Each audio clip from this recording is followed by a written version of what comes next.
नमस्कार साथियों। I hope आप अच्छे होंगे। सभी लोगों की बहुत अच्छी दीपावली बीती होगी। और अब हम फिर से अपनी उसी माइंड सेट पे आ जाएंगे जहाँ से हमने ख़त्म करा था। साथियों, जब से यूपी पीसीएस ने अपनी आंसर की रिलीज़ की है तो सभी लोगों ने अपने अपने क्वेश्चन चेक किए। और इस समय बहुत ज़्यादा पूरे बाज़ार में कट ऑफ हो रहा है। हमने भी वीडियो बनाई 2-3। और अब वो जिन लोगों के 85 प्लस नंबर हैं, जो संपूर्ण रिजल्ट निकल के आया कि 85 से तो ऊपर रहेगी, मुझे लगता है कि शायद रहेगी।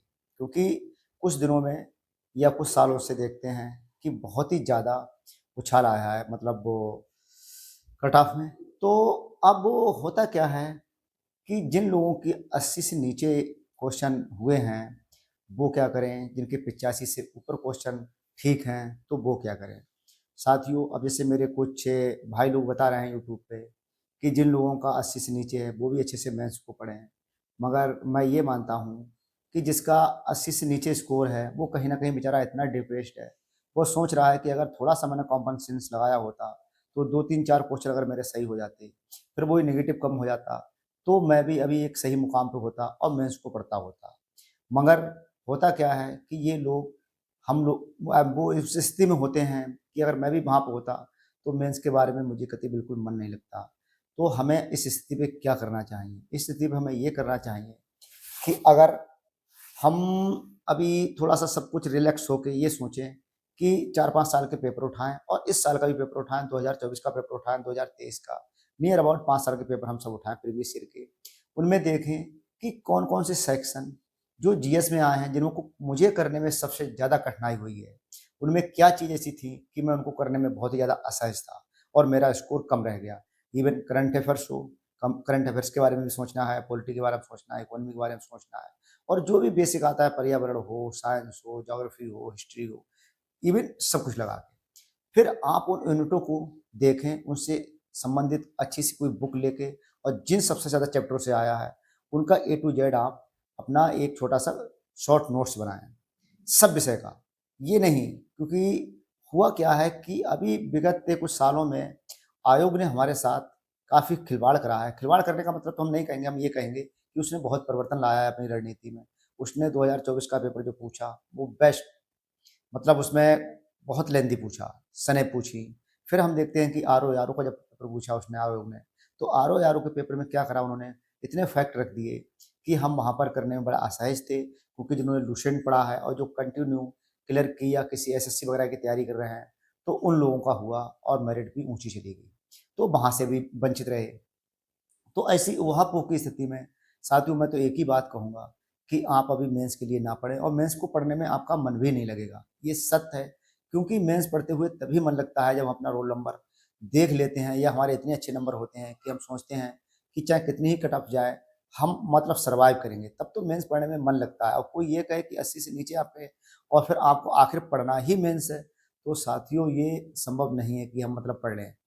तो इसीलिए मैं यही कहूँगा कि कई साल के प्रीवियस के पेपर उठाएँ, मतलब जब से नेगेटिव मार्किंग लागू हुई है, तब से आप देख लें, तो किन-किन पे सबसे ज़्यादा हमें फ़ोकस करना है। अब जिनके 85 प्लस हैं, वो क्या करें? वो अभी कोई भी मतलब कोर्स परचेज़ ना करें, सबसे पहली बात तो ये है।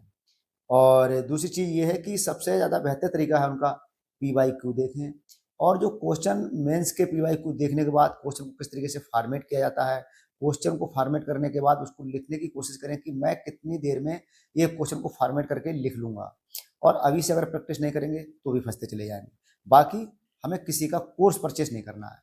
फिर क्या देखना है कि पूरे सिलेबस को बहुत ही डीपली तरीके से, कि जहाँ से अगर हमें लग रहा है कि यहाँ से हम बहुत अच्छा कर सकते हैं, तो ठीक है। बाकी जिसमें हमें लग रहा है कि हम यहाँ से कुछ भी नहीं कर सकते हैं या करेंगे तो 50-50 में हमारा मतलब वो आउटपुट रहेगा, तो वहाँ पर अच्छे से देखना है। उससे संबंधित कोई भी बुक है, टेक्स्ट बुक है, उसको लेके बेहतरीन तरीके से पढ़ना है। और जब हम बेहतरीन तरीके से पढ़ेंगे, तब हमारा कहीं न कहीं कॉन्फिडेंस बिल्ड होगा, हमारे पास मैटर होगा, हमारे पास शब्द भंडार होगा और क्वेश्चन लिखने की हम स्थिति में होंगे। फिर हमें क्या रह जाएगा, हमें सिर्फ़ टाइमिंग को मैनेज करने में रह जाएगा, क्योंकि वहाँ पर 20 क्वेश्चन लिखने पड़ते हैं 3 घंटे में, तो टाइमिंग बहुत ज़्यादा महत्वपूर्ण हमारे लिए रोल अदा करती है। और दूसरी ये है कि टॉपर्स कॉपी आप कहीं से लें, उनको देखें, देखने के बाद देखें इन्होंने क्या चीज़ ऐसी लिखी है जिसके बारे में मैं सोच ही नहीं सकता था। तो ऐसे ही आप 10-5 लोगों के टॉपर्स कहाँ पे लेंगे, तो उनसे आपका एक विज़न क्लियर होगा कि इस क्वेश्चन में हमें किन चीज़ों को इसमें सम्मिलित करना था, या मैं लिखता तो मैं क्या-क्या चीज़ें सम्मिलित करने से रह जाता। तो मेरा इस तरीके से माइंड सेटअप बनेगा और चीज़ों को रिलेट करने की हमारी क्षमता विकसित होगी। तो इस तरीके से जब हम पढ़ेंगे तो हमारा फिर बहुत अच्छा आउटपुट होगा। तो साथियों, मैं तो यही कहूँगा कि एस्पिरेंट की लाइफ में इतने उतार-चढ़ाव होते हैं। अभी होली है, दिवाली है, कुछ भी त्योहार हो, एस्पिरेंट को यही लगता है कि मेरे लिए सबसे महत्वपूर्ण है, ये एक अदब नौकरी मिल जाए, तो मेरा मतलब वो ज़्यादा बेहतर हो जाएगी मेरी ज़िंदगी। तो इसलिए वो प्रयासरत रहता है और वो होली-दिवाली पे इतना फ़ोकस नहीं कर पाता है। और फिर हम देखते हैं कि दीपावली से पहले ही मतलब आंसर की आ गई तो हम उसी में फँसे रह गए। अब हमारा दिल ही नहीं मानता है, जैसे हम ये नहीं तो दूसरी हम कट ऑफ किसी ने बताई है तो उसको देखेंगे। तो साथियों, कट ऑफ यही तय करेगी कि आपका होगा या नहीं होगा, ये बहुत महत्वपूर्ण है, क्योंकि हम एकदम आम व्यक्ति से ख़ास हो जाते हैं, हमारी मेंस की एक अलग सोच बन जाती है और जब नहीं होता है, हमने चाहे कितना ही अच्छे से मेंस पढ़ लिया हो, वो सब बेकार हो जाता है। उसका कोई महत्व नहीं रह जाता है, क्योंकि सबसे पहली चीज़ है कि हम प्री को क्वालीफाई करें।